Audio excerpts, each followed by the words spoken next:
बिस्मिल्लाहिर्रहमानिर्रहीम। अस्सलामुअलैकुम viewers, welcome to food evolution. कैसे हैं आप सब? उम्मीद करती हूँ सब खैरियत से होंगे। आज मैं आपके साथ एक बहुत ही यूनिक और ज़बरदस्त सी रेसिपी शेयर कर रही हूँ। आप इसे वाइट कढ़ाई भी कह सकते हैं और मैं इसे विदाउट क्रीम बनाऊँगी। तो चलिए रेसिपी को स्टार्ट करते हैं। बिस्मिल्लाहिर्रहमानिर्रहीम।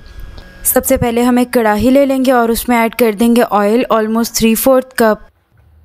साथ ही इसमें ऐड कर देंगे प्याज। मैंने यहाँ पे 3 मीडियम साइज़ के प्याज ले लिए थे जिन्हें मैंने फाइनली चॉप कर लिया था। और अब मैं प्याज को मीडियम फ्लेम पे 3 से 4 मिनट फ्राई कर लूँगी। और मैं इसे बिल्कुल गोल्डन ब्राउन फ्राई नहीं करूँगी, बस इसका हल्का सा कलर चेंज होने तक हम इसे फ्राई कर लेंगे। तो अब यहाँ पे प्याज का कलर जो है वो हल्का सा चेंज हो चुका है। और अब मैं इसमें ऐड कर दूँगी चिकन। मैंने यहाँ पे 1 kg चिकन लिया था, इसे मैंने अच्छे से वॉश कर लिया था। साथ ही इसमें ऐड कर देंगे अदरक पेस्ट 1 टीस्पून, लहसुन पेस्ट 1 टीस्पून। और अब हम चिकन को मीडियम फ्लेम पे 8 से 10 मिनट के लिए फ्राई कर लेंगे, जब तक कि चिकन का पानी जो है वो अच्छे से खुश्क ना हो जाए। तो अब मैंने चिकन को जो है वो 10 से 12 मिनट अच्छे से फ्राई कर लिया है और इसका जितना भी पानी निकला था वो अच्छे से खुश्क हो चुका है। और अब मैं इसमें ऐड कर दूँगी 3/4 कप के करीब पानी। और अब मैं इसे कवर करके 15 से 20 मिनट मीडियम लो फ्लेम पे पकने के लिए छोड़ दूँगी।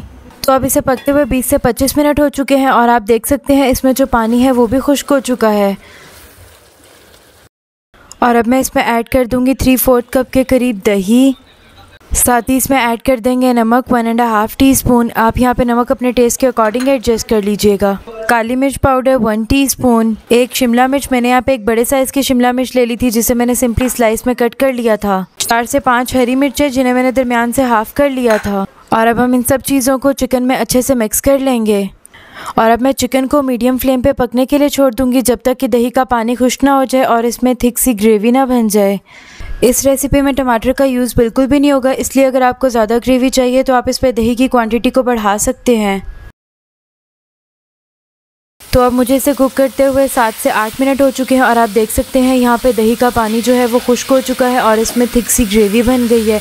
और अब मैं इसे इतनी देर और कुक कर लूँगी जब तक कि ऑयल जो है वो इसमें से अलहदा नहीं हो जाता। तो मैंने इसे 3-4 मिनट मज़ीद कुक कर लिया था। तो यहाँ पे जो है वो ऑयल अलहदा हो चुका है। और अब मैं इसमें ऐड कर दूँगी बॉयल हुए हुए आलू। मैंने यहाँ पे 2 मीडियम साइज़ के आलू ले लिए थे जिन्हें मैंने सिंपली क्यूब में कट करके बॉयल कर लिया था। और अब मैं इन्हें चिकन में मिक्स करके 1 मिनट के लिए फ्राई कर लूँगी और उसके बाद मैं फ्लेम को ऑफ़ कर दूँगी और इसे डिश आउट कर लूँगी। तो लीजिए, तैयार है हमारी मज़ेदार सी वाइट चिकन कढ़ाई विदाउट क्रीम। मेरी ये रेसिपी ट्राई करिएगा और मुझे फ़ीडबैक ज़रूर दीजिएगा। अगर आपको मेरी वीडियोज़ अच्छी लगे तो मेरे चैनल को सब्सक्राइब कर दें और साथ में लगे बेल आइकन के बटन को प्रेस कर दें। उससे मेरी हर नई आने वाली वीडियो का नोटिफिकेशन आपको मिल जाएगा। अपनी नेक्स्ट वीडियो तक अल्लाह हाफ़िज़।